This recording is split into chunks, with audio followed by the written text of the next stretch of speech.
नमस्कार दोस्तों, हिंदी ग्रामर वाला चैनल पर आपका हार्दिक अभिनंदन और स्वागत है। आज हम क्रिया विशेषण पढ़ने वाले हैं। इस टॉपिक पर हर प्रतियोगी परीक्षा में क्वेश्चन पूछे जाते हैं। बहुत ही आसान तरीके से ट्रिक के साथ पढ़ाने वाला हूं। ये वीडियो देखने के बाद क्रिया विशेषण का कोई भी क्वेश्चन आप गलत नहीं करेंगे।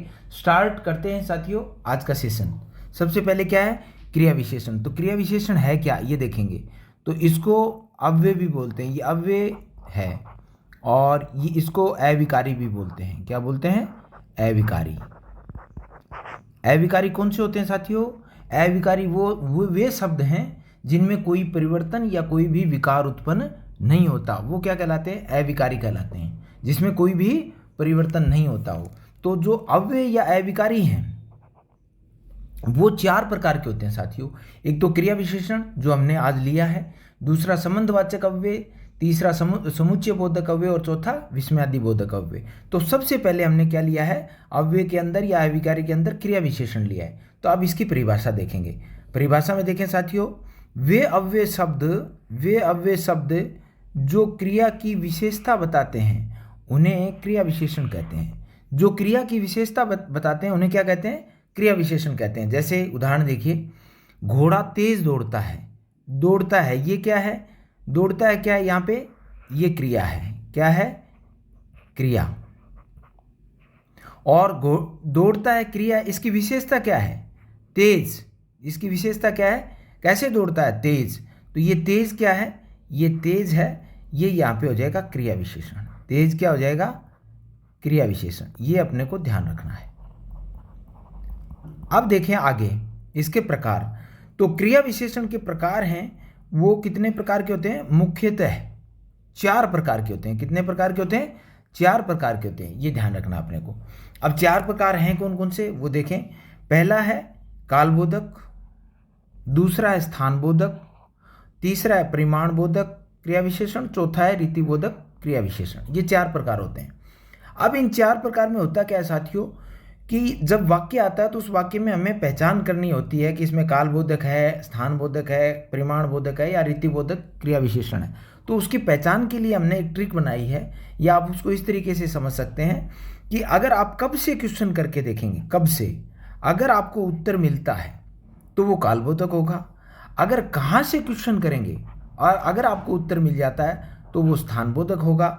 और अगर कितना से क्वेश्चन करेंगे, कितना, तो आपको कितना कितनी से क्वेश्चन करेंगे तो वो हो जाएगा परिमाण बोधक। और चौथा और अंतिम है वो है रीति बोधक। रीति का मतलब होता है ढंग, तरीका, सलीका। तो ऐसे में कैसे, कैसा, कैसी से अगर क्वेश्चन करेंगे और अगर उत्तर मिलता है तो वो हो जाएगा रीति बोधक। ये अपने को ध्यान रखना है। तो एक बार फिर से बता देता हूँ, जो वे अव्यय शब्द जो क्रिया की क्या बताते हैं? विशेषता बताते हैं, उसे कहते हैं क्रिया विशेषण। और क्रिया विशेषण है वो चार प्रकार के होते हैं, ये ध्यान रखना है। चार कौन कौन से? कालबोधक, स्थान बोधक, परिमाण बोधक और रीति बोधक। इनको पहचानने की ट्रिक बता चुका हूँ। अगर कब से क्वेश्चन करेंगे तो कालबोधक होगा, और अगर कहाँ से क्वेश्चन करेंगे तो स्थान बोधक होगा, और अगर कितना से क्वेश्चन करेंगे उत्तर मिल जाता है तो वो परिमाण बोधक क्रिया विशेषण होगा। और कैसा, कैसी, कैसे से क्वेश्चन करेंगे तो अगर उत्तर मिलता है तो हो जाएगा रीति बोधक। आगे देखें, इसमें पहला लिया है हमने काल बोधक क्रिया विशेषण। नाम से ही पता चल रहा है काल का मतलब क्या होता है? समय, समय का बोध कराने वाला। तो देखें, वे अव्यय शब्द जो क्रिया के होने का या समय का बोध कराते हैं, क्रिया के होने का या समय का क्या कराते हैं? बोध कराते हैं, वो क्या कहलाते हैं? कालबोधक। इसकी पहचान के लिए साथियों क्या करना है आपको, ये बड़े ध्यान से देखें। इनकी पहचान के लिए क्रिया पर क्या करना है आपको? कब से क्वेश्चन करना है? किससे करना है? कब से क्वेश्चन करना चाहिए, प्रश्न करना चाहिए। अब जैसे कुछ शब्द हैं यहाँ पे वो मैंने दिए पहचान के लिए। अगर वाक्य में ये शब्द आपको मिलते हैं तो आप आसानी से पहचान कर सकते हैं कि इसमें कौन सा क्रिया विशेषण है। जैसे कब, जब, कल, आज, प्रतिदिन, शाय, अभी अभी, लगातार, अब, तब, पहले। ये क्या है? ये सारे ऐसे शब्द हैं अगर आपको वाक्य में मिलते हैं। ये कुछ शब्द मैंने रखे हैं बाद में, तो ये क्या है? अगर वाक्य में मिल जाते हैं तो आप आसानी से पहचान कर सकते हैं। या फिर आप क्या करें कि कब से क्वेश्चन करके देख लें। उदाहरण के तौर पे मैं बता रहा हूँ आपको, ये देखें उदाहरण, ये लड़के दिन भर उद्यम मचाते हैं। ये लड़के दिन भर उद्यम मचाते हैं। कब कब मचाते हैं? कब उद्यम मचाते हैं? तो उत्तर क्या मिला? दिन भर। तो क्या हो जाएगा इसमें? कौन सा क्रिया विशेषण हो जाएगा? कालबोधक क्रिया विशेषण। दूसरा देखिए, सीता कल आएगी। सीता क्या आएगी? कल आएगी। कब आएगी? किससे क्वेश्चन करना चाहिए? कब से। कब आएगी? तो उत्तर क्या मिला? सीता कब आएगी? कल आएगी। उत्तर मिल गया। तो इसका मतलब इसमें कौन सा क्रिया विशेषण है? कालबोधक क्रिया विशेषण है। मैं प्रतिदिन व्यायाम करता हूँ। कब कब व्यायाम करता हूँ मैं? कब व्यायाम करता हूँ? प्रतिदिन। उत्तर हमें मिल गया। तो उत्तर मिल गया, इसका मतलब इसमें कौन सा है? कालबोधक क्रिया विशेषण है। ये आपका पहला था क्रिया विशेषण का पार्ट 1 कालबोधक। दूसरा देखिए, स्थानबोधक। स्थानबोधक में भी वही पहचान हो गई, स्थान का बोध कराने वाला। वो क्या हो जाएगा? देखें परिभाषा देखें, वे अव्यय शब्द जो क्रिया के स्थान का बोध कराते हैं उसे क्या कहते हैं?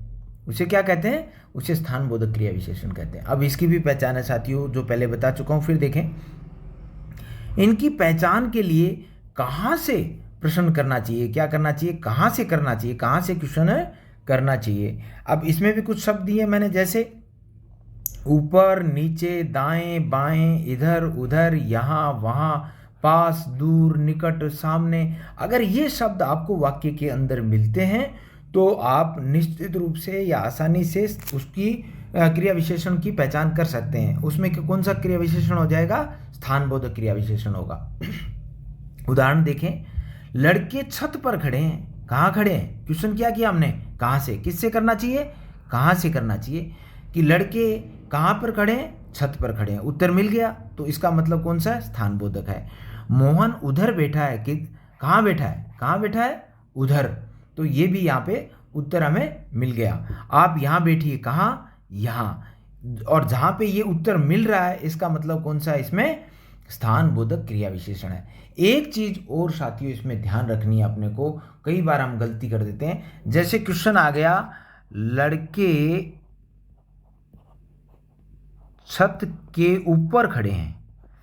छत के ऊपर खड़े हैं, ये बहुत इंपॉर्टेंट है। परीक्षा में ऐसे क्वेश्चन पूछे जाते हैं तो अपने को इसमें ध्यान रखना है। के ऊपर आ गया, कहाँ खड़े हैं? के ऊपर। आप यही क्वेश्चन करेंगे के ऊपर।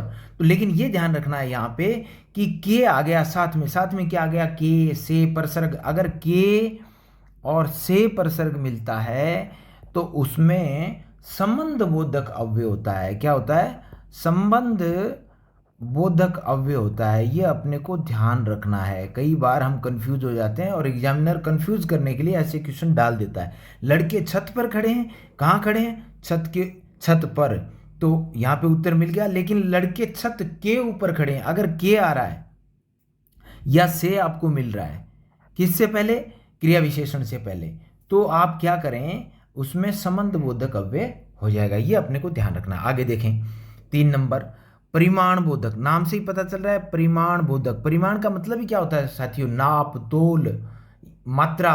तो वे अव्यय शब्द, परिभाषा देखें, वे अव्यय शब्द जो क्रिया के होने की मात्रा या परिमाण का बोध कराते हैं। परिमाण का मतलब यहाँ पे नाप तोल से ले सकते हैं। नाप तोल करते हैं, नापना, तोलना, मापना, सब इसमें आ जाएंगे। अब पहचान देखें साथियों, इसकी पहचान क्या है कि इनकी पहचान करने के लिए क्रिया पर कितना, कितनी से प्रश्न करना चाहिए। किससे करना चाहिए? कितना, कितनी से अगर आप क्वेश्चन करते हैं और अगर आपको उत्तर मिलता है तो वो क्या हो जाएगा? परिमाण बोधक हो जाएगा। इसमें भी मैंने कुछ उदाहरण दिए हैं कि अगर वाक्य के अंदर ये शब्द मिल जाते हैं, कम, अधिक, बराबर, कुछ, थोड़ा, उतना, जितना, अति, बहुत, ये सारे अगर आपको मिल जाते हैं तो इससे भी हम क्या है? क्रिया विशेषण को निकाल सकते हैं या पहचान सकते हैं कि कौन सा क्रिया विशेषण है। उदाहरण के तौर पे देखिए साथियों, उदाहरण बता रहा हूं आपको। वह दूध बहुत पीता है। कितना पीता है? बहुत पीता है। कितना पीता है? बहुत पीता है। ये ध्यान रखना आपने को। तो यहाँ पे उत्तर मिल गया अपने को, कितना करने से उत्तर क्या मिला? बहुत। तो ये हो जाएगा परिमाण बोधक। दूसरा देखिए, वह थोड़ा ही चल सकी। कितना चल सकी? थोड़ा ही। तो अपने को उत्तर मिल गया। उत्तर मिल गया, इसमें कौन सा है? परिमाण बोधक। तीसरा उदाहरण देखें, मैं जितना खाता हूं उतना मोटा होता हूं। तो मैं खाता हूं कितना? जितना। मोटा होता हूं कितना? मोटा, उतना। तो अपने को क्या मिल गया? यहाँ पे भी उत्तर मिल गया। और जहाँ पे कितना, कितनी करने से अगर आपको उत्तर मिल रहा है तो वहाँ पे परिमाण बोधक क्रिया विशेषण होगा। साथियों ये ध्यान रखना है। आगे देखें 4 नंबर जो अंतिम है, रीति बोधक क्रिया विशेषण, वेरी इंपॉर्टेंट है परीक्षा की दृष्टि से। इसमें से काफ़ी बार क्वेश्चन है वो पूछे गए, ये ध्यान रखना अपने को। वे अव्यय शब्द जो क्रिया के होने की रीति या ढंग का बोध कराते हैं। रीति या ढंग, सलीका, तरीका, अगर हमें पता चलता है क्रिया के होने का ढंग, तरीका, सलीका, रीति का पता चलता है, वो क्या कहलाता है? रीति बोधक क्रिया विशेषण। इसकी पहचान क्या है साथियों? इसकी पहचान के लिए क्रिया पर कैसे, किस प्रकार, कैसी, कैसी, कैसा से भी आप क्या कर सकते हैं? क्वेश्चन कर सकते हैं। अब जैसे इसमें भी कुछ शब्द मैंने आपको दिए हैं, अचानक, धीरे धीरे, अकस्मात, तेज, फटाफट, एकाएक, शायद, बेतहाशा, ये ऐसे कुछ शब्द मैंने यहाँ पे रखे हैं। और भी हो सकते हैं, लेकिन हमें करना क्या है कि अगर इस तरीके के कुछ शब्द हमें मिलते हैं तो पहचान करने में हमें क्या होती है? आसानी होती है क्रिया विशेषण पहचानने में। तो ये आपको मैंने तरीका बताया है। अब उदाहरण इसके भी देख लेते हैं। बच्चे धीरे धीरे चल रहे हैं। क्या चल रहे हैं? धीरे धीरे चल रहे हैं। तो अब क्या करेंगे यहाँ पे? कैसे चल रहे हैं? क्वेश्चन किससे किया हमने? कैसे? बच्चे कैसे चल रहे हैं? धीरे धीरे। उत्तर क्या मिल गया अपने को? धीरे धीरे। तो कौन सी क्रिया विशेषण हुआ? रीतिबोधक क्रिया विशेषण। दूसरा देखें, वह चुपके से चला। कैसे चला? चुपके से। उत्तर मिल गया, तो क्या हो जाएगा? रीतिबोधक। ऐसे ही चोर बेतहाशा भागा। कैसे भागा? बेतहाशा भागा। तो यहाँ पे हमें क्या मिला? उत्तर मिल गया है। अगर कैसा, कैसी, कैसे से प्रश्न, किस प्रकार से प्रश्न करने से अगर आपको उत्तर मिलता है तो उसमें भी क्या होगा? रीतिबोधक क्रिया विशेषण होगा। एक चीज और चलते चलते मैं आपको बता रहा हूं। जैसे मैंने लिखा बाहर जाओ, मैंने वाक्य लिखा बाहर जाओ, और एक वाक्य लिखा मैंने घर से बाहर जाओ। घर से बाहर जाओ, मैंने 2 वाक्य दिए यहाँ पे। पहचान क्या करनी है? अब दोनों में अपने को पहचान करना है कि इसमें अव्यय है कौन सा। तो यहाँ पे बाहर के नीचे अंडरलाइन कर दिया और यहाँ पे से बाहर के नीचे अंडरलाइन कर दिया। तो बाहर कहाँ? कहाँ? बाहर। तो कहाँ से क्वेश्चन किया? तो इसमें क्या हो जाएगा? स्थान बोधक क्रिया विशेषण। स्थान बोधक क्रिया विशेषण, ये ध्यान रखना है इसमें। तो दूसरा है घर से बाहर जाओ। तो बाहर से पहले क्या आ गया? से आ गया। और के और से अगर आपको मिलता है तो आपको क्या करना है? या ये भी कर सकते हैं कि संज्ञा के तुरंत बाद अगर आपको के या से मिलता है तो वहाँ पे संबंध बोधक अव्यय होगा। ये अपने को ध्यान रखना है। एग्जामिनर इस तरीके के क्वेश्चन कई बार एग्जाम में देता है। वहाँ पे हम क्या होते हैं? कंफ्यूज होते हैं। ये ध्यान रखना है अपने को।